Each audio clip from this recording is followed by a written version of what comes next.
Good afternoon, everyone. Good afternoon. I'm so excited that you're here today on Wednesday. Welcome to the Forum, a weekly program by the Columbus Metro Club where we cultivate conversations and connections that truly drive our region forward.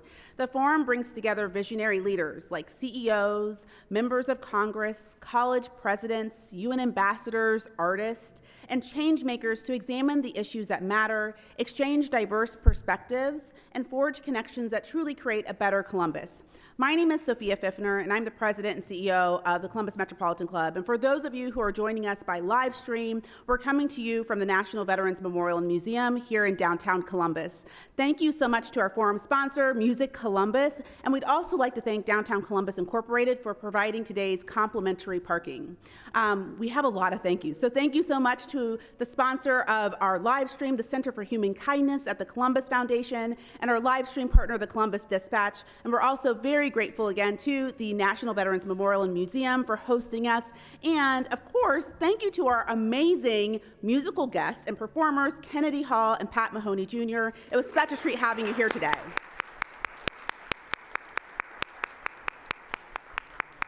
They were both absolutely lovely. So every CMC forum, as you can tell, takes an entire village of individuals and organizations, and let's give all of our sponsors and guests a round of applause.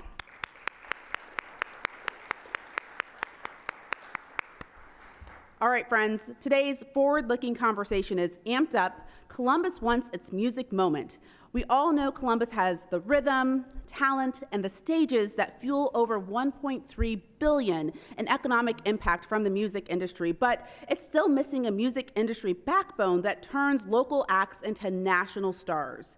Can we become the next Austin or Nashville? Our panelists are sure to believe that we can, and today we'll find out exactly how we can do it. To introduce today's panel, please welcome to the podium Tom Kraus with today's forum sponsor, Music Columbus. Tom, take it away.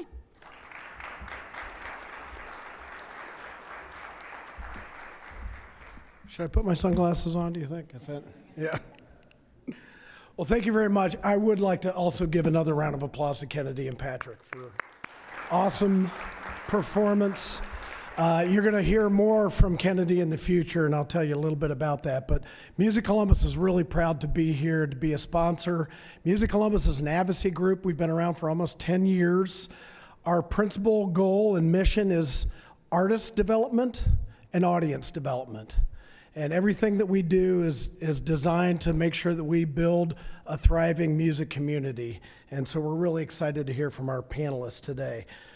Music Columbus has a number of programs that you may or may not be familiar with.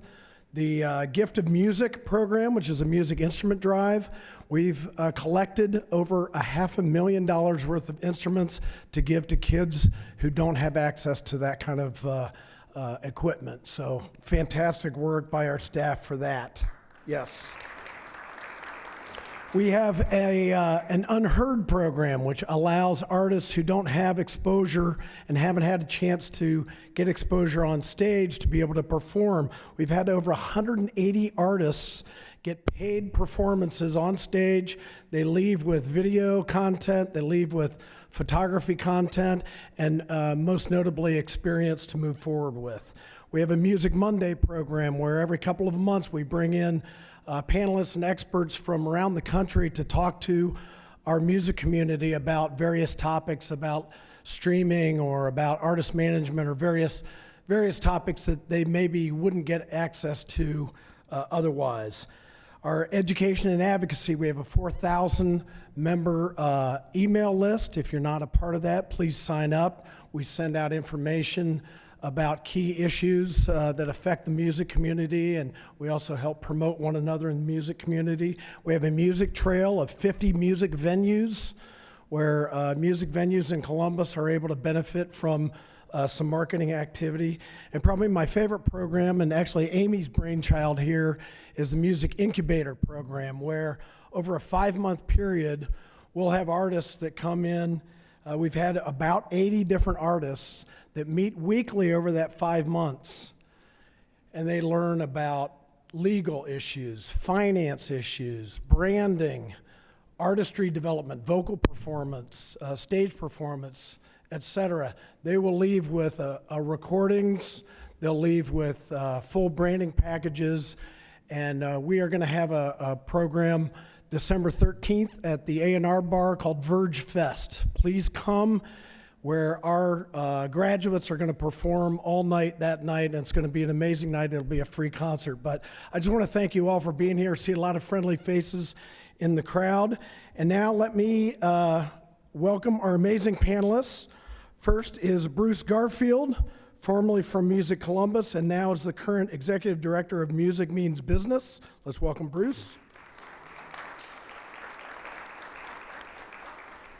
Next to Bruce is Amy Holohan, who is Deputy Director of Music Columbus. Welcome, Amy. Next to Amy is Natalie Jackson, co-founder of Natalie's Grandview.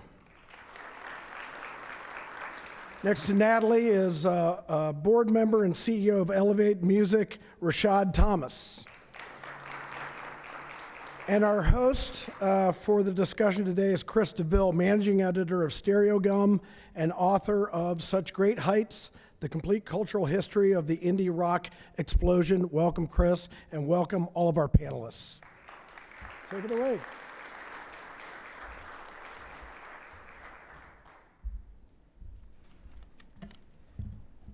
All right, thanks, Tom, and thanks to all of you.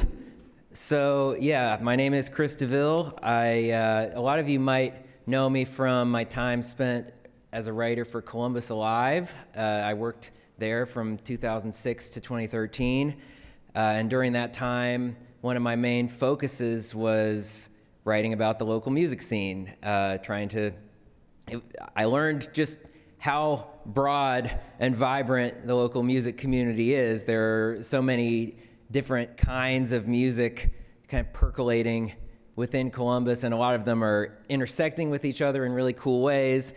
And yet, we know that even if a city has a exciting, creative community, there's a whole other dimension to kind of supporting that on like a business level, on an institutional level, on an infrastructure kind of level. And so we want to talk about that today. We want to talk about, how to kind of elevate, to take a word from Rashad, how to elevate the city's music community to the next level, so to speak. So I guess I just wanted to start by asking you all, like, when we talk about how to support local artists and how to make Columbus a city that is able to launch artists more consistently, what comes to mind as like the first thing that you would bring up with people in terms of like what we could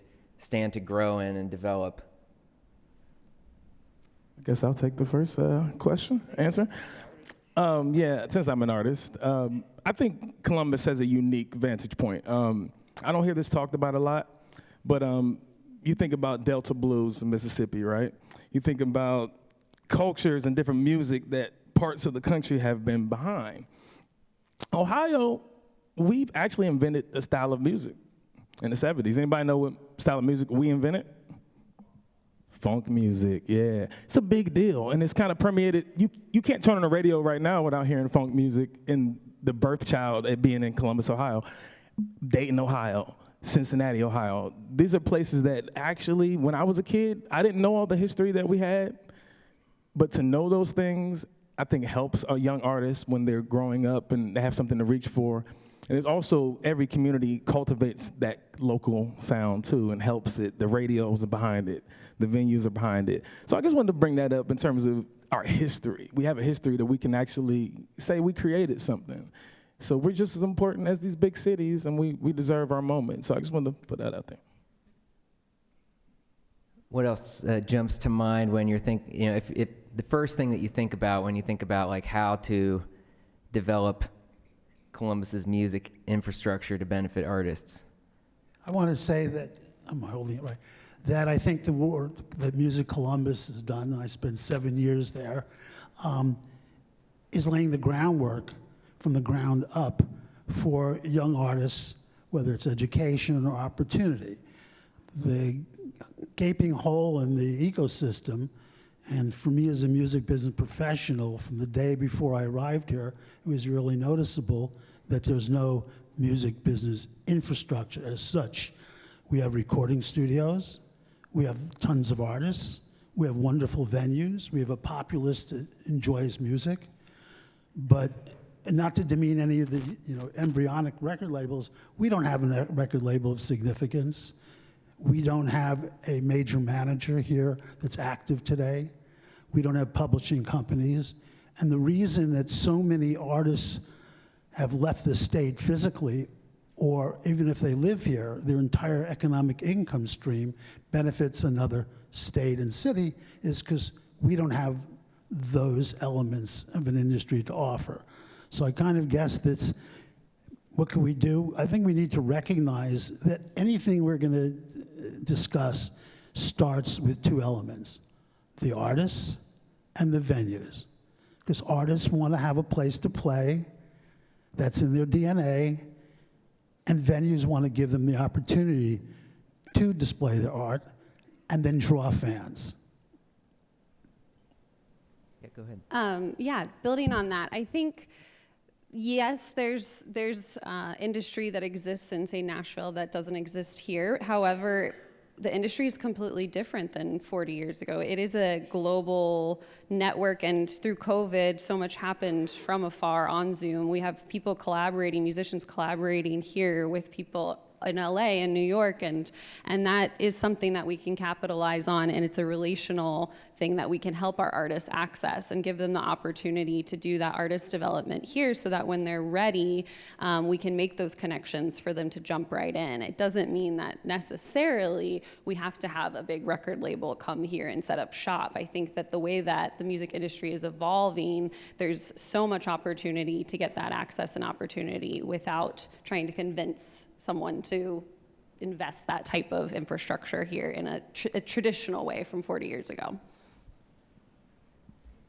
I think funding is a big one that we're probably going to hear a lot about today. But I think it's also, not only is it funding, but it's how do we value the arts more? How do we make it, how do we convince government or local officials to view arts as essential part of our lives, because it is, artists show up on people's best days, they show up on your worst days. You expect art and music for almost every event or celebration in your entire life, yet we don't view the people doing that as an essential part of the makeup of an economy.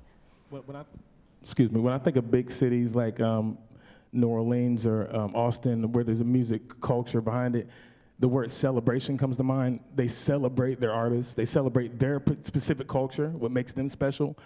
I think Columbus has an identity problem in terms of what makes us us. That's kind of why I led with funk music, because it's a storyline. It's something that you can lean into. And celebration means support from radio, support from venues, support from local. I think we need to be put on a pedestal in terms of our local musicians and how great they are. I think it's important. So there's an aspect that you're getting at related to kind of figuring out, like, sort of defining what Columbus does have to offer so that it can be amplified. What makes it unique, exactly. Yeah, because I know there's always a lot of talk about, like, being the next Austin, the next Nashville, the next Atlanta, and it seems like, to me, that just trying to copy-paste wouldn't really work, because those places had a unique situation that they were cultivating. So then there's a question of, like, what is our identity, like you're bringing up? Yeah, regional sounds. I think sounds have certain regions have sounds. Columbus and Ohio has had sounds before. The problem is that we don't rally behind it. We don't rally behind our heroes and put them on pedestals. That's why Bruce says they move away, because they don't feel the sense of community in Columbus. And believe it or not, we have a lot of professionals, big music professionals living right next door to you. But we're not celebrating them. So. I agree with that. Just one thing that I feel like I'm like bragging to people about all of the time, but I think sometimes I get a confused look, is like Dr. John came to Columbus, Ohio for his entire rhythm section. and Bobby Floyd, Reggie Jackson, and Dwight Bailey. And you can hear them at multiple venues all over the city, but there should be a line out the door, and there's not. I think you're on now. I think it's important to realize that the, quote, music cities that you mentioned all started with a genre-specific kind of music, whether it was country and bluegrass out of Nashville, or Texas swing and the outlaw country movement when Willie Nelson moved back to Austin, or Memphis with blues and gospel music. Someone once asked me when I first got here and joined Music Columbus, well, what kind of music are we going to be known for? It didn't take me much time to say, good music. Good music. A center where we have and celebrate all kinds of music, because you can never replicate those cities. I mean, they're 100 years ahead of us, or 75 years ahead of us. So you mentioned record label kind of, you talked about Memphis, obviously, like you have Sun Records, you have all these, there are certain cities have kind of this historic, certainly Detroit, Motown, you think about. So like, what does it take to, build up that kind of institution in a city? I've learned that we had those labels. We've had several. It took me to be well into my 30s to know about, we all know about musical, but to know about the labels, the funk labels and the R&B labels and the soul labels and the rock labels that were created here and that just didn't get the backing that they deserved. So we did have a head start. We just didn't do what we needed to do with it. Like I said, to create an art form that the West Coast is known for. California's known for funk music. They didn't create it. Like anytime you hear a rap song from the West Coast, it's taking our formula. So it's just, we have an infrastructure. We just have the support. Like I said, we have the support. And nowadays, there's no sound because it's too late. The Midwest is the amalgamation of a lot of sounds. But we're also known for being the best musicians. The Midwest is known for having the best musicians. So I don't know.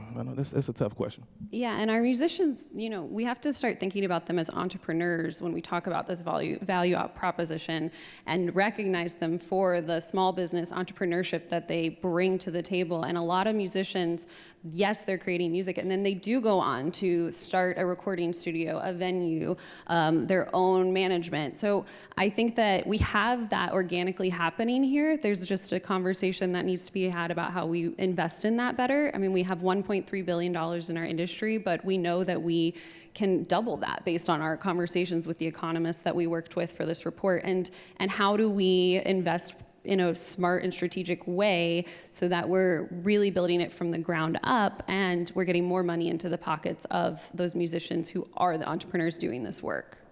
So when we talk about we investing, like who do you envision the investment coming from? Is that like from the business community? Is that like a government, investment? Like what do you imagine? I think across the board, we need strategic partnerships and investments that can come from the city, from businesses, from, I do think it's going to be a mix of public-private investment, that we need to recognize that every dollar you put into the music industry, $1.40 is produced for our economy. And how do we capitalize on that knowledge and use that to, again, get more money into into musicians' pockets? Yeah, so that's a good question. I guess part of, there seems to be this underlying current of like kind of respecting what is there, celebrating what is there, kind of broadcasting also to the world what is there. I know Bruce was talking about the need for more infrastructure to put that out there in the world. I also think about like media as well. I mean, on a local media level, it's dwindling all the time, and that's not unique to Columbus. That's something that's happening all over the country. I used to work for a weekly newspaper, and we had 2, 3, 4 of them at the time, and it's like I don't think we have any now. The closest equivalent is Andy Downing running one website. one guy running a website. So there's a local media level, but then there's also, I think about like, when we talk about these historic music cities, they have like Austin City Limits, a TV series broadcasting that image out to the world. You have the Grand Ole Opry radio hour for 100 years. It just turned 100. That, you know, at the time when radio was like the main medium. So I guess this is like kind of a broad-based question, but what do you see as, and this is a question close to my heart as a media person, what do you see as sort of the future of media's involvement in cultivating local music? Yeah, media controls the narrative. It always has. I think as Columbus, as a Midwest town, those big cities we had, like even Hot 97 in New York City, having the Funk Master Flex play a local song is technically local, but when he plays it, it's you know, it's a worldwide song. So I think program directors and everybody in higher ups in Columbus, Ohio, they have a responsibility. They always have had a responsibility. When I got my major record deal in 2003, I got my song played on the radio 24/7, but I knew there was money behind it also. I knew my record label paid to have my song played, but how much is just being done for strictly off the love and the respect of the artist? I don't know. It's a very corporate situation at the radio and at most of these structures, so I don't know how we solve that. I don't know. Well, let's start right here by saying we have a PBS program that's aired on 400 stations around the country that's basically scratching around to find financing. I'm talking about Songs at the Center. I think Eric Nez is here today who founded it. If he had financing, instead of bringing on an artist that's, you know, a writer that's had, let's say, had their day, or the songs aren't relatable by the audience, but could afford to bring in a Dave Matthews, writers of substance, not to demean any writers that came before that. We have 400 stations that are viewing this, and if we revitalized it. We also lost a great program in 2018 when Promo West had Live from Promo West, and that came off the air because Scott Steiner couldn't find one company, one organization in this city to sponsor it. And that was broadcast in Pennsylvania and all over Ohio, with the potential to go nationally. Mm-hmm. So we have to look at what do we have now. So I also think about now, don't we think that the equivalent to that stuff that would actually like kind of send Columbus out to the world would probably be like, you know, a TikTok series or a podcast, or it just seems like there's more heat behind those forms of media, right? But when it does take off on TikTok, are the local corporations and radio, are they behind it? Do they know it? That's the trick, because there's stars. We got stars in this city right now that are huge, but do we know it? Are we supporting them? You know, and that's really the thing that. Yeah, I guess I'm thinking about like franchises, like you know, like Hot Ones, but for music or whatever. Like, you know. You started, man. We should talk about venues as well. I've heard, you know, in the description of this event, there is an idea put forth that Columbus has really good small venues and large venues, but there's a gap in between. And I'd like to hear more about your thoughts on, like, when we talk about what size of venues are we talking about that we're missing, and what would be the value of having more of those? I'd like to start by saying that there's no capacity venue between the 4,000 plus Kimber Live outdoor venue and the Schottenstein. So you're talking about a difference between 4,000 and 19,000. The hole I see in the marketplace is an outdoor amphitheater with a capacity of 10 to 12,000. Because there's a trend today in live music where venues are being built for music instead of shoving music into venues built for sports. If I say Las Vegas, most people will say, oh, the Sphere. If I say Red Rocks, people know it's Colorado. And the same with large festivals. So I see that, at least from my viewpoint, as the main hole in the marketplace. It will also attract artists that we're not getting, that would rather play outdoors during the summer or the spring and the fall at a ticket price that would be able to give them the guarantees they demand without having to drape off 3,000, 4,000 seats in an indoor arena. And I'm not putting down the Nationwide Arena or the Schottenstein, because they get their fair share of shows. But there are artists that are kind of in that space that we're missing. And they would play here if we had that outdoor amphitheater. It's interesting you bring up the Sphere and Red Rocks, because those are like iconic venues. They really stand out.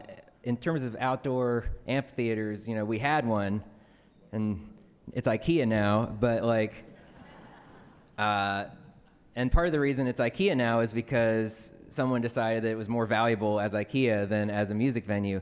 So is there something to be said about if we develop a large outdoor venue, it has to have some kind of distinctive quality to it to set it apart from kind of the interchangeable sheds around the country? Yeah, and I think if we back it up a step, we have to focus on the audience building. I mean, we haven't recovered our venues from the pandemic across the board. And, you know, the National Independent Venue Alliance said only 20% of the music venues in Ohio were profitable last year. And that is problematic. So how do we address that so that the venue ladder that exists already can thrive and that all of our musicians have audiences that are coming out to support them? The demand is there so they can make more money, have a higher percentage of their living come from money. And then within that, the next step, because demand is elevated, is to think about what that venue can look like. And then the fact that we have that audience momentum leads that to be successful. And then we can talk about policies that make it so that some of our venues that are rental spaces aren't getting pushed out when gentrification happens in those neighborhoods. Say, if we do a music district, how do we protect those venues so that they can stay when it gets really popular and all of a sudden the value of the land has increased? So how do we address that in a strategic way that we are thinking proactively rather than reacting to crises as they come along? To go off of that, yeah, I guess it's hard to get excited or, you know, want to talk about the next thing when the things that do exist are already struggling. So to me, it's like we're already working within a broken system, clearly, if 80% of the venues in Ohio are not profitable, which I can definitely speak to that. We had our first break-even year, $768 in profit in 2024. So thank you. We even got tiles to represent this because it was that much of a celebration for our staff. But it's like, yeah, what's going to stop these? I absolutely agree there's a gap that exists and one that needs filled, but what's going to stop those new, you know, bigger venues from facing the same stats that we're currently facing? Do you have any ideas for, I mean, I'm sorry if this is already encompassed in some of your previous remarks, but like for how a venue like yours could be more supported? Funding. Yeah, I think it just goes to kind of what we've been saying. It's a undervalued industry, and it needs to be taken just as seriously as other industries that are continuously getting government subsidies. We need to be, you know, valued in the same way, and the money is out there. It's just a matter of getting it and putting it to use. Some of the bills that Music Columbus was, you know, outreaching about and having people send emails to our, you know, state leaders, that would have been huge funding. It was a percentage of alcohol sales that could go to music programming, could go to production costs. I mean, all of that would be huge. If we had a fund that would cover sound engineers and let us have a better deal to set forward to musicians. I think like Lisa Cave hit me to Ireland. They are doing $1,500 a month stipends to working musicians. That's taking, you know, that's really committing to your local arts people, organizations, like we value arts, and this is, we're showing you how much we value arts. Is there like an application process for that? How does that work? I honestly, I need to look more into it, but it seems like it was, you had to prove that you're a working artist, and it was 2,000 people. Obviously, they're a smaller, area than we are, but, I think it's getting creative, and there's ways to achieve the things that we want to do. We just need to work together to accomplish that. And I mean, that's yet another thing, but I do think venues could work more together to do lobbying efforts instead of all of us individually trying to figure out how to fill out the COVID loans, which was a full-time job. Why, have one person that represents the entire music scene that's applying for these kind of funds on behalf of all of us? These are really interesting thoughts. Well, I've lost my train of thought here. I'm also wondering about there was a subject of entertainment districts. We kind of have those or have had those. I mean, certainly the Arena District includes the whole Promo West complex. When we talk about, developing an entertainment district, what are we thinking about? Where and what kinds of venues, what sizes of venues, what kind of infrastructure does that involve? Yeah, I think, there's a lot of valuable lessons and opportunities in the idea of a music district, the opportunity to build audiences and create cohesive branding, collective branding, and shared resources. But as I mentioned before, there are known pitfalls that we need to preemptively discuss and prepare for in terms of how that can change a community and potentially make it harder for the people who are building it to stay there and thrive and continue to have their spaces and opportunities available to them. So I think we need to work hand in hand with the musicians who, as I said, are entrepreneurs and already creating these spaces, such as in the Old North, and I know Franklinton is starting to develop that as well. And how do we work with them to help them achieve their goals and build protections for them at policy levels that Music Columbus, as we evolve, can help further that leadership role in working with the city to make sure that we're protecting them and that they can continue to thrive as we bring in more audiences through some of those strategic thinking goals.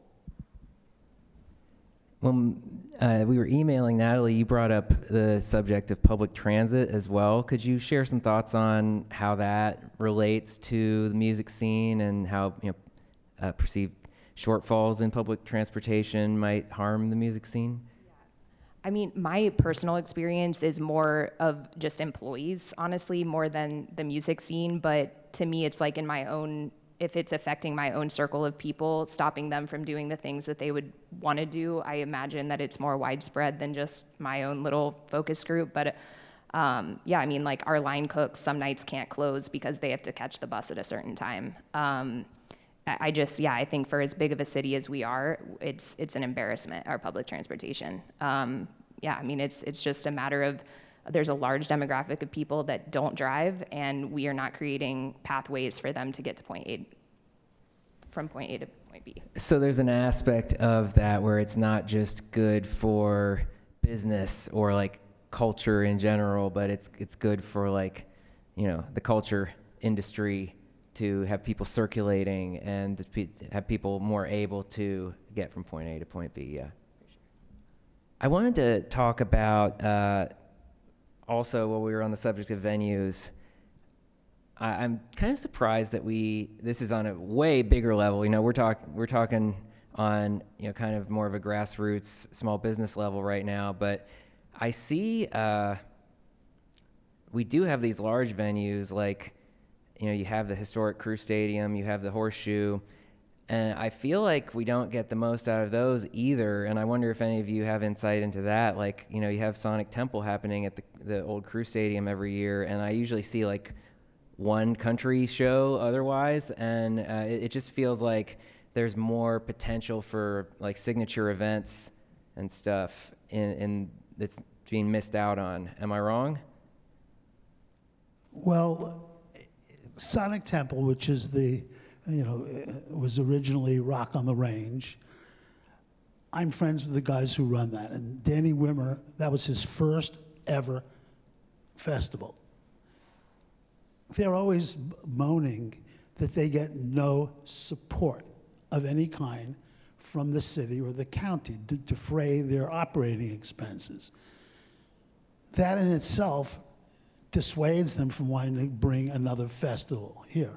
We also have the Breakaway, which is from a local, Zach Rubin's company, which is local. Country Superfest sells out every single year. So if we had a space, an outdoor space, that could accommodate a festival of the scale of Coachella or Lollapalooza or even the mid-sized festivals, we would do better and bring more here. Wimmer does Bourbon and Beyond, which has become a huge festival. He claims that the city of Louisville gives him the fairgrounds for basically nothing, and a major reduction on the cost of EMT, fire, police, and electricity. I wish we had more, and in fact, the historic Crew Stadium is a limited size. When you think inside, not counting what seats are blocked off, it's a 20,000 seat venue.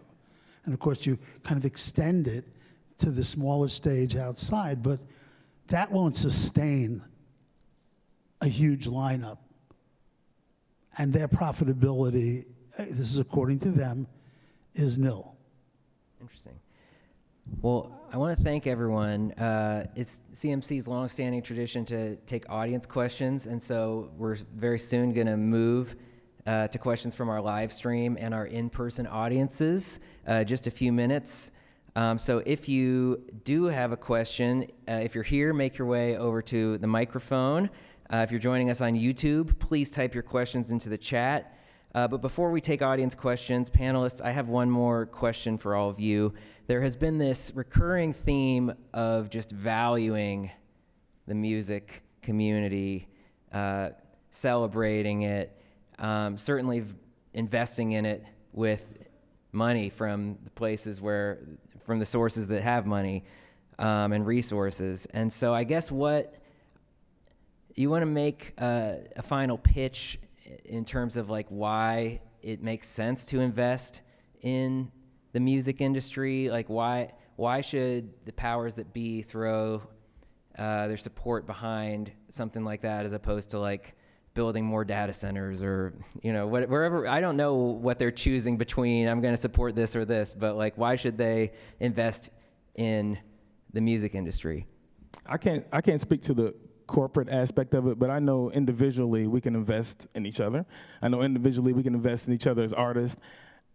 Speaking for myself, I was 13 years old in a service merchandise playing music in the back, and a gentleman heard me, and he was a local producer. He had worked with Rick James, and he invested in me, and he took me into the studio, and I created a career for myself. We have more than just financial investments that we have to make. It's also the time and the effort to, make sure we're, giving our young ones what they need. Yeah, music is inseparable from urban development, and I think that we need to remember that and prioritize it in conversations that are happening around development of our city, especially as we grow. How can we capture the 1 million+ people we're gonna get and bring them in as active participants in this scene?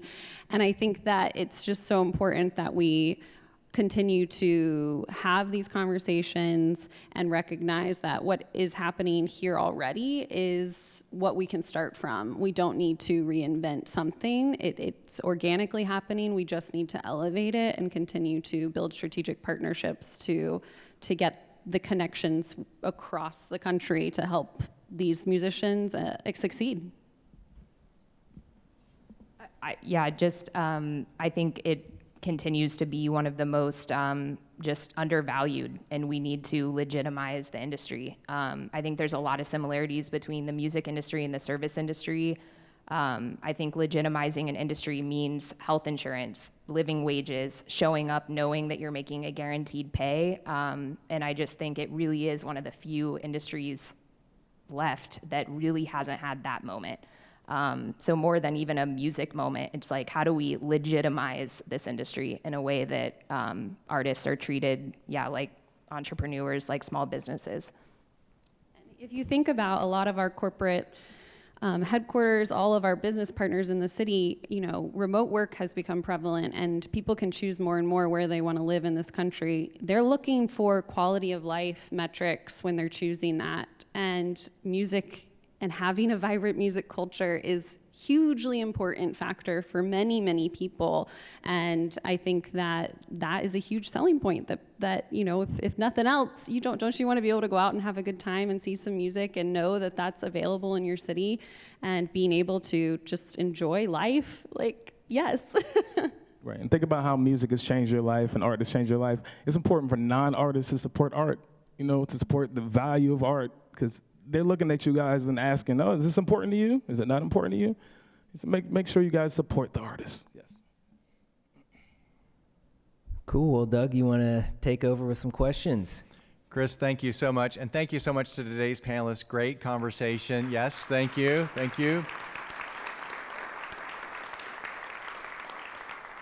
For those of you with us in the live audience today, if you have a question for today's panelists, please do join us here at the microphone. Great opportunity to ask terrific people about today's subject.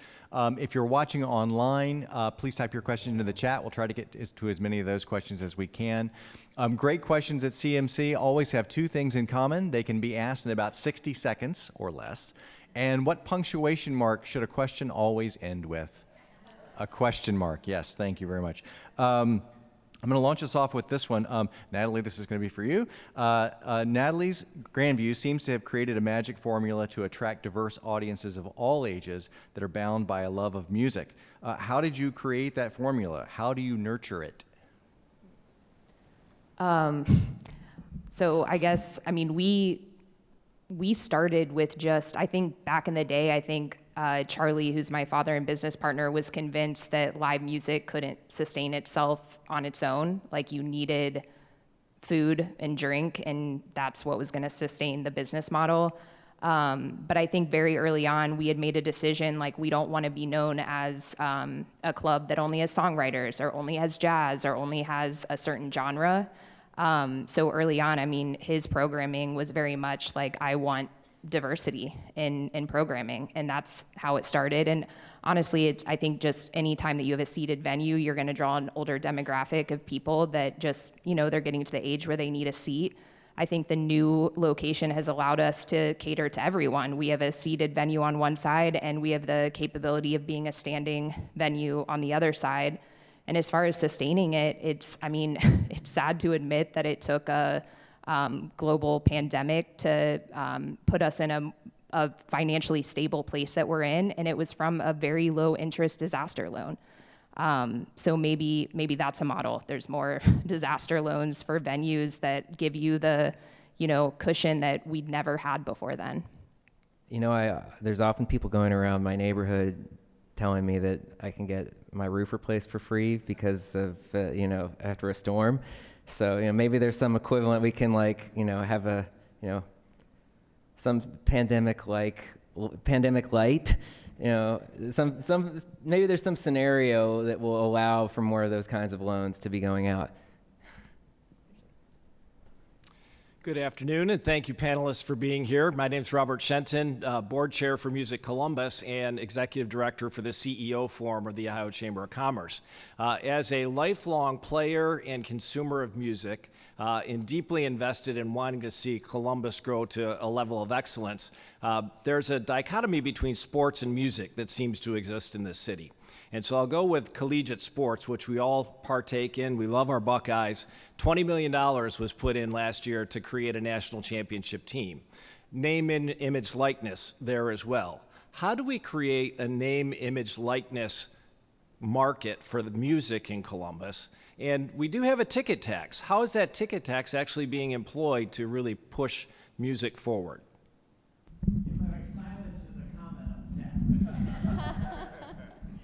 The ticket fee, yes, so goes towards GCAC, which is a supporter of some of our nonprofit music organizations, but we have had some conversations and recognize that our venues are for-profit, and so there is a lot of challenge in how that's getting distributed at the moment to support some of our key institutions and venues. and how that can maybe be improved down the line, because music is a huge motivator for how that tax comes in. And so, yeah, I think that's a conversation that needs to be had. I think regarding there's something to be said for the fact that Buckeye Sports has decades of build up in terms of institutional support from the entire city, where if we're talking about some of the most popular sports, these are actual celebrities, and part of the reason that they created NIL was so that they could previously they couldn't capitalize on their fame, and now they can. So that, I think that the point being made though for the football team is that people invested $20 million in it to make it great, and so maybe it's less NIL specific to NIL, but what kind of equivalent program can we develop where people can put, certainly funding the kind of system that Natalie was talking about where artists can have a stipend, that would be a start, I think. All right, sorry to cut you off there. I'm Barbara Chuko.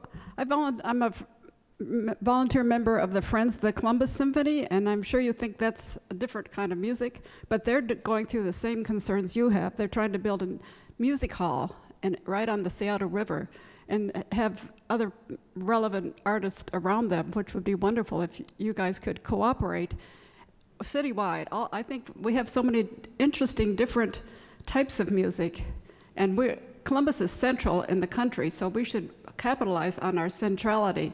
We can be the hub. So I guess that's good. So how would you feel about cooperating and improving the national image to make each of you stronger? I love the idea. I think the incredible diversity that Columbus has as a music landscape is our biggest catch. We have the best of all worlds here, and we also know that we've had the Columbus Symphony do orchestra with rappers before, and have cross-genre those things. So I think it's definitely a great idea and a great opportunity. One of the things that garners the kind of attention you may be talking about is exportation. When you have a huge festival or a unique venue or artists that achieve global or national success, those trails lead back to the city from which they emanated. So I think it's a kind of a combination equation, but we need to have, I have a lawyer in England whose sons fly in for Buckeye games. Do they know anything about Columbus other than that? The answer is no.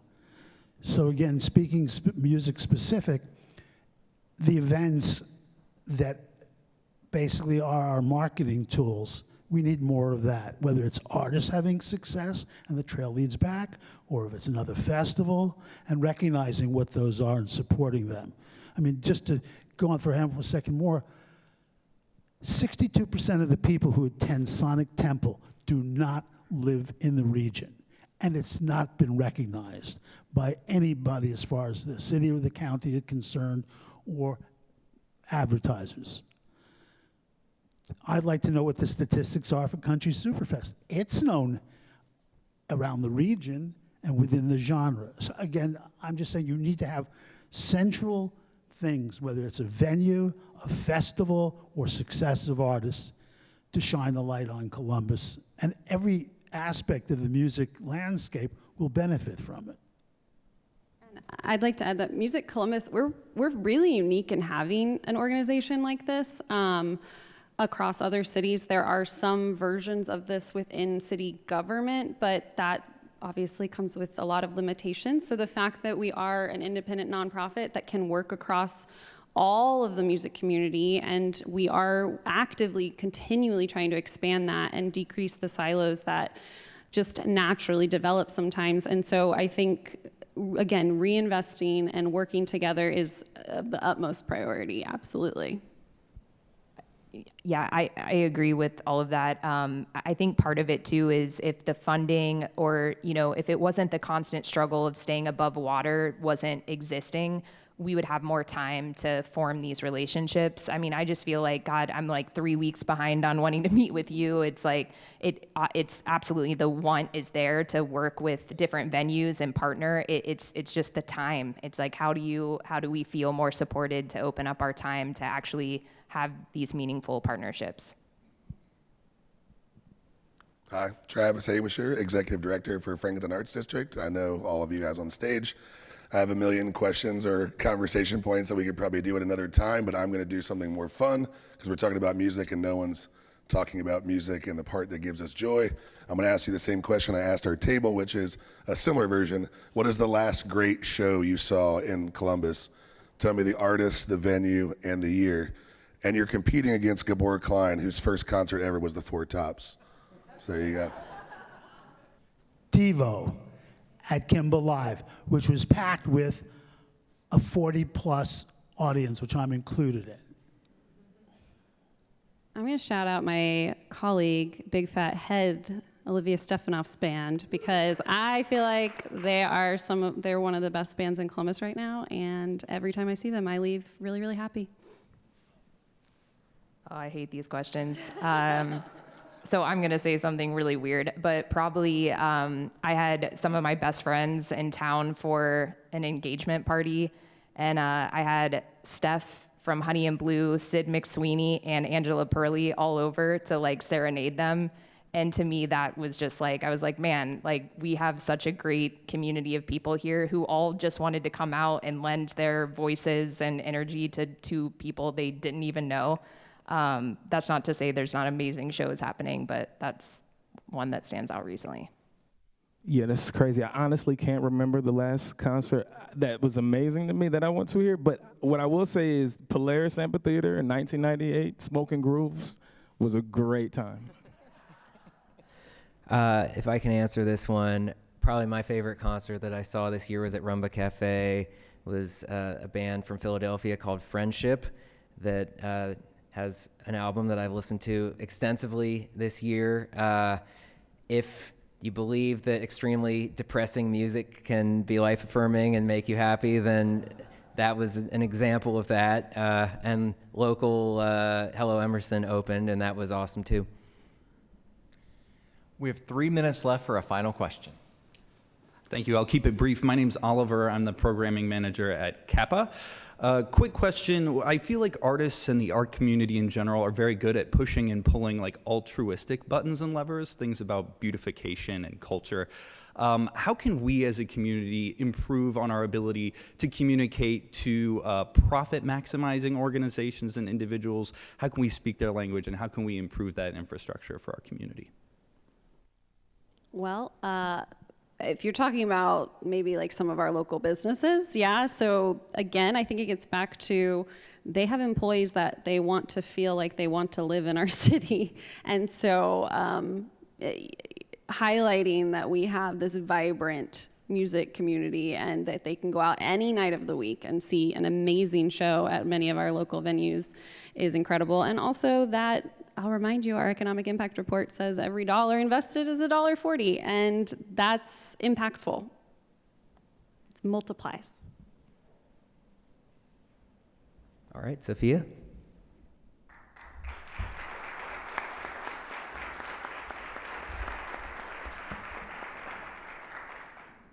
All right, well, I hope everyone found today's conversation enlightening and joyful. I loved the question about the best concert that you've seen in Columbus. I'm going to answer that. My favorite was Boy Genius at Kimba Live a couple years ago. I'm obsessed with them. I think that they're the most amazing group ever. Regardless, one of the things I took away from today's conversation is that we have a choice in shaping the culture that we want.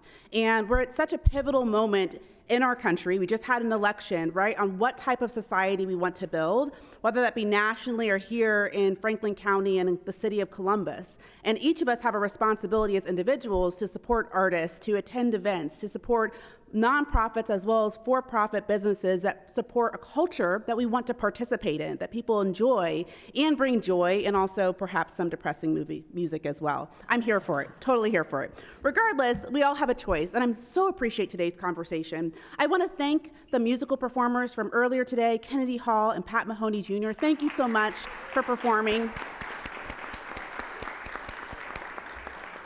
I'd like to thank Downtown Columbus Incorporated for today's complimentary parking. Thank you to our presenting sponsor of our live stream, the Center for Human Kindness at the Columbus Foundation, and our live stream partner, the Columbus Dispatch. And thank you to the National Veterans Memorial and Museum for hosting us every single week. But most importantly, a very special thank you to Bruce, Amy, Natalie, Rashad, and our host, Chris, for a wonderful conversation.